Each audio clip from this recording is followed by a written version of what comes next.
Some time ago, I watched a documentary about identity in Sudan. It explored how many Sudanese people have conflicting views about their national identity. Even though Sudan is an African country, an Arab identity is often emphasized.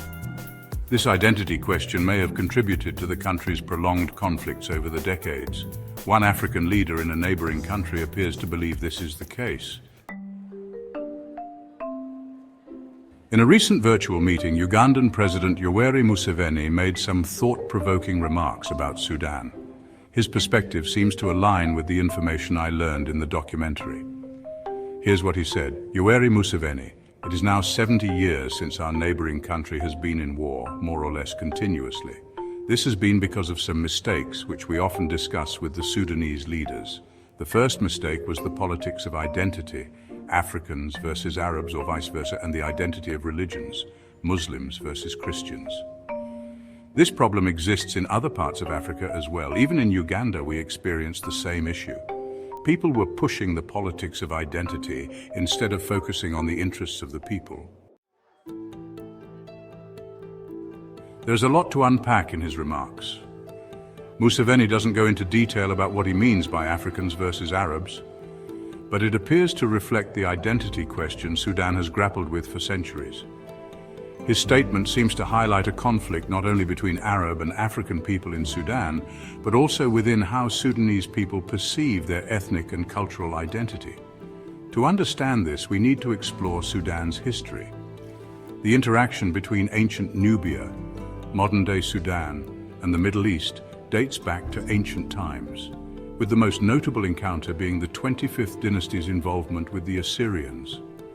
However, the roots of Sudan's Arab-African identity question can be traced to the medieval period, when Christian Nubians faced Muslim invasions. Nubians, known for their exceptional skill as archers, effectively resisted Arab invasions. One Arab historian even recounted how a Nubian warrior could ask his opponent where he wanted to be struck by an arrow, and then hit the target with precision. While this account may be exaggerated, it underscores the military sophistication of Christian Nubian states like Makuria. Despite their resistance, the Christian Nubian kingdoms eventually declined, creating opportunities for Arab migration and settlement. Over time, intermarriage between Arab Muslim pastoralists and Nubian Christians in the Nile Valley led to the gradual Arabization of northern Sudan. Historically a matrilineal African society, Nubia began to adopt an Arab patrilineal system, resulting in a population increasingly identifying with Arab culture and identity over African heritage. President Museveni, whether intentionally or not, seems to reference this history and its lasting implications. His remarks suggest that Sudanese leadership should address the issues stemming from this identity struggle to unify the country's people and avoid perpetuating divisions along Arab versus African lines. The question remains, does modern Sudan struggle with identity?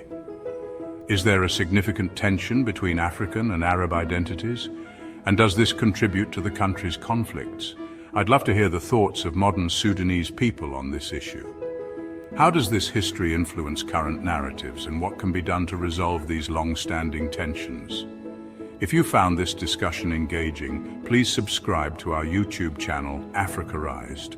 Follow us on Facebook, Instagram and TikTok. Like, share and leave a comment. Know thyself, remember your ancestors, and peace.